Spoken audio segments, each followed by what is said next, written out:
Close your eyes. Think for a second about your favorite color.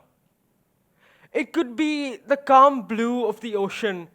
It could be a bright red sunset. It could be the lush greens of nature. Whatever it is, focus on it. Think about what that color means to you. Think about every aspect of your life where you can see that color. Now, imagine for me that in every aspect of your life that you just thought of, that color does not exist. Think of everything you just thought of without that color.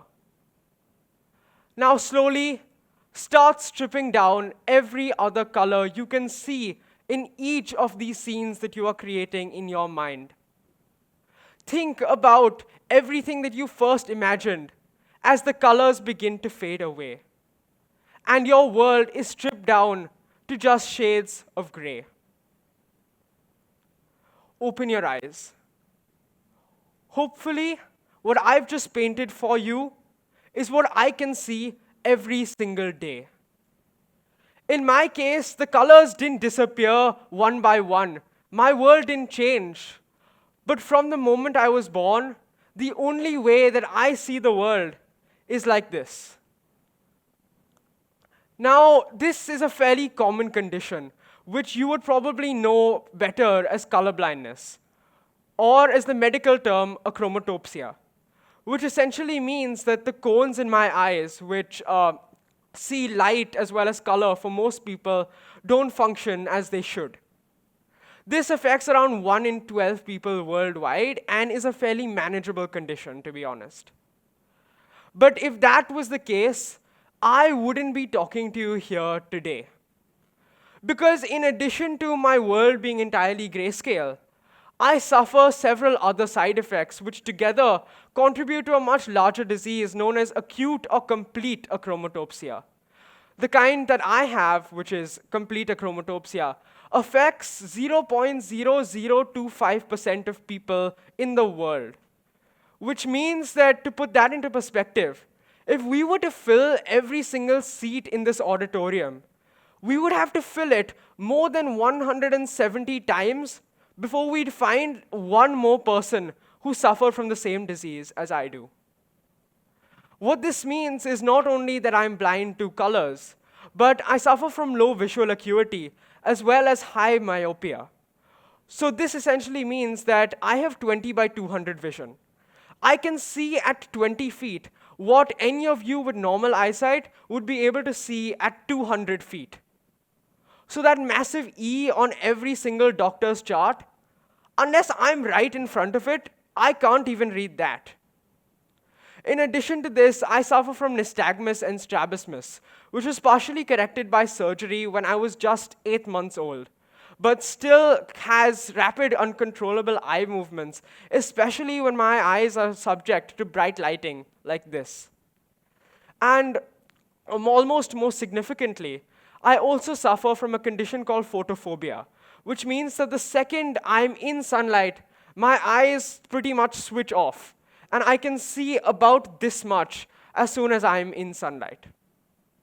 So putting all of this together, it sounds probably like I can't see a thing, and that my life has been extremely hard so far. And while this is true to some extent, that is not the purpose of this talk, and that is not the story that I want to share with all of you today. From the time I was born and when I was growing up, my parents have always made me think that I was as normal as everyone else, despite my eyesight. So growing up, I would play with colorful blocks. I would try coloring inside the lines, even though I didn't know what colors I was using then. I would go outside and play football. I would play the piano. I would essentially try my best, and till now, I do try my best to essentially live the life of a normal kid. With this understanding of my condition for the most part of my life, until I was around 10 or 11, I didn't really understand the biology of things. I didn't know what rods or cones were. I didn't know what achromatopsia was, what any of my actual conditions were called, or what they actually did to me. My understanding of the world as well as my condition was limited to three factors. I couldn't see colors, I couldn't see at a distance, and I couldn't see the sun. Now, for the most part, that understanding was pretty holistic and accurate. But at some point in my life, that understanding did begin to change. That is the moment that I'm going to be talking to you about today. This understanding changed most significantly when I was around 11 years old, when the entire world was going through something that we know now as COVID-19. So, as an 11-year-old kid with a bunch of time at home and having just gotten my first iPad, I had all the access to the internet, all the time to use that access, and most importantly, all the curiosity to find out everything that I could about the way that I lived my life. So that is exactly what I did. I began researching my condition, the causes, the effects, and most importantly, I began on a sort of hunt for a solution. Because at that point, I had lived with it long enough that even though I tried my best to come to terms with things, I wasn't really satisfied with what I'd received so far. Because living in COVID, seeing the power of science and medicine in changing lives in real time, I could only think of one thing. If so many people all around the world are being saved with science, if every day some person's miracle is taking place because of some doctor or nurse somewhere who's made something that can change a person's life, eventually, should there not be something that can also change my life? I thought about this for a while, did some research, but nothing too significant. Until, incidentally, one specific moment occurred that changed my understanding of this. In online school in around grade 7, in science we were doing a unit on biology where we were understanding the correlation between technology and the human senses. So we were going into things like artificial tongues, prosthetic limbs, even early versions of Neuralink. And for our summative assessment in that unit, we had to think about and research one particular way that science was changing the lives of people. So me, with all this curiosity at the time, decided that my summative for that unit would be research on how science could save me. So that's what I decided to try and do. I found the more causes of achromatopsia. I found statistics like I told you in the beginning of this talk.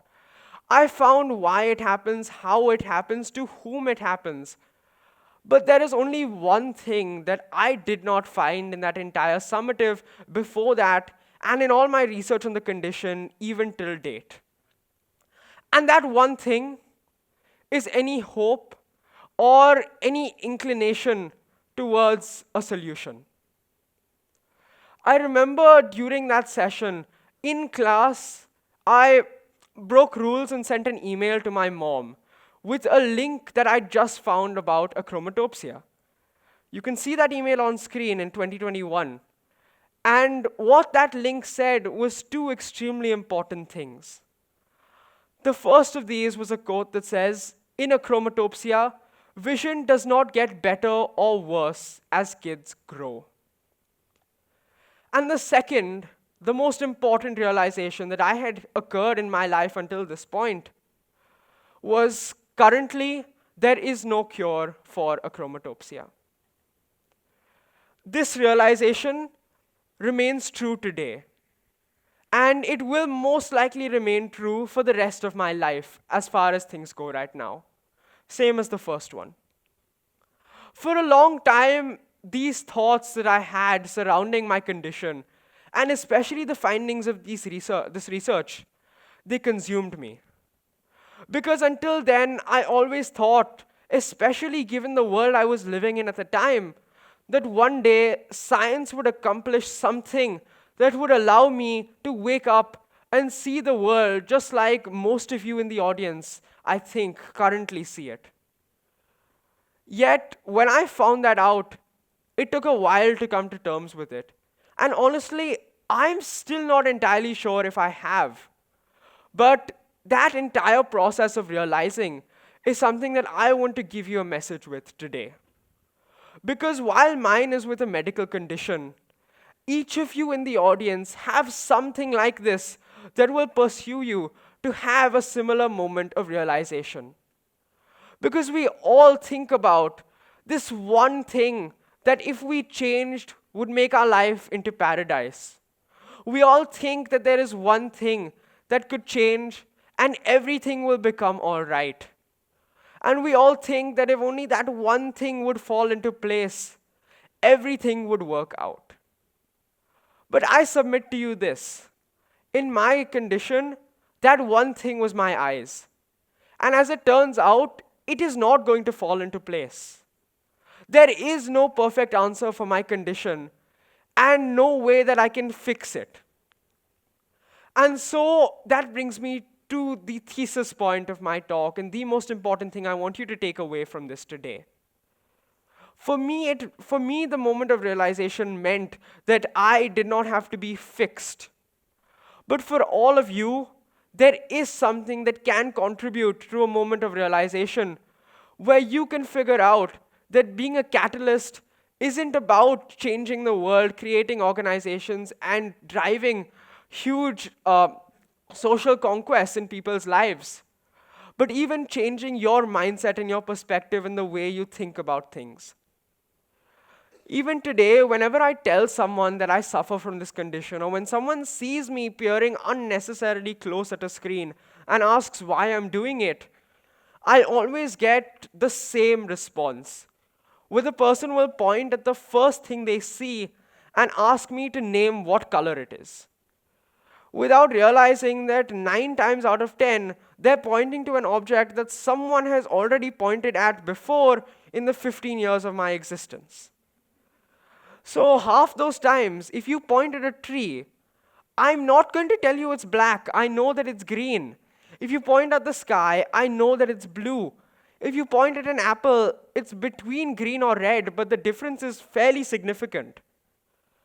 But the point I'm making here is, I can understand these three things, but I can't feel them as visual experiences like the rest of you. I understand them as concepts, as ideas, as things that can form parts of my life, but that I don't experience physically. And just like I understand this color and light in various different ways, there are people all over the world that understand things in different ways. People who understand identity and gender in different ways, language, ethnicity, race, ideas, traditions, nationality. All around the world, there are people who are different in some way or another. If I'm to go to each of you in the audience today and ask you to tell me one thing about yourself, I am going to 100% end up with 300 different pieces of information that make each of you different and unique. And what I've understood through my experience, and what I want all of you to take away from this today, is that that uniqueness and that difference should be your driving point, not your limitation. A lot of conversations about disabilities and conditions like mine focus on discrimination, marginalization, or how the world isn't made for people like me to live in it. But if there's one thing that I've understood from my own experience, and that I want to tell all of you today, it's that being different is the one thing you need to embrace and really be proud of for its uniqueness. This is why even the title of my talk, Seeing Beyond Sight, I am actually legally blind in almost every country in the world, including India as well as the US. But that doesn't mean that my perception of the world is all that much different from any of you. Because I've found ways to adapt, I've found ways that my condition can make me see as close as I can to a normal person. And for each of you, whatever it may be that is stopping you in life from doing what you want to do and achieving what you want to achieve right now, there are ways for you to accommodate and change that. And all that is required for you to find that way is to be a catalyst.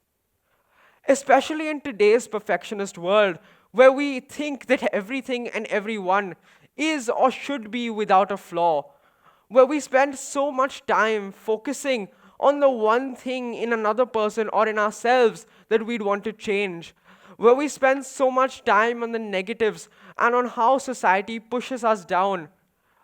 I want you to leave today with the realization that imperfections are okay, and that if society or the world around you is pushing you down, being a catalyst does not even have to be you changing that society. It just has to be you pulling yourself up. With that, I want to leave you with one last thing. Perfection is an illusion to all of us, me included.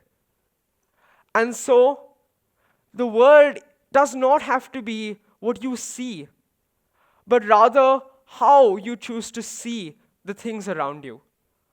Through the connections you make, through the people that you touch, through every single passion that you pursue and every daily action that you do in your life. If there is anything that I want you to take away from this, it is that if you have resilience, if you have the power to be a catalyst and make change in your own life, forget anyone else's, if you can change your mindset and your perspective to be different, to be unique, and do what makes you happy and is truly you, then go ahead and do that. Because I've tried to do that the best I can for the last 15 years, and it's worked out. And I would like it to work out like that for all of you. Thank you. Thank you.